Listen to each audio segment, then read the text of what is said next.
এটা কাটবো, পোকা হবে কাটো। তো? পোকা হোক যা হোক, অন দ্য ক্যামেরায় তুমি দেখাও। দেখাও কি আছে দেখাও। বিরিয়ানি কিং উজ্জ্বলদার দোকানের সামনে। সামনে আছে কার্তিক দা। বলো দাদা। কেমন আছো দাদা? ভালো আছি। আচ্ছা, তোমার ভিডিও দেখলাম, তুমি মানে আলু নিয়ে এখন নাকি কন্ট্রোভার্সি করছো।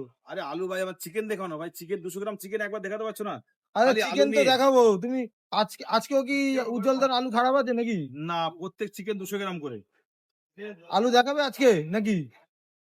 এই তো আলুর ভিতরে কি আছে দেখো, তোমায় বের করছি আলু। না, কমেন্ট বক্সে থেকে শুরু করে ভিডিও করছে যে উজ্জ্বলদার নাকি খারাপ আলু, পচা আলু ঠিক আছে, দিচ্ছে। এটা প্লেট তুলে দেখি আর প্লেট দাও। এটা কাটবো, পোকা হবে কাটো। তো? পোকা হোক যা হোক, অন দ্য ক্যামেরায় তুমি দেখাও। দেখাও কি আছে দেখাও। কি আছে? একদম মানে ফ্রেশ দেখতে পাচ্ছি, একদম পুরো ক্যামেরায়। কি বলবো আর বলো ভাই।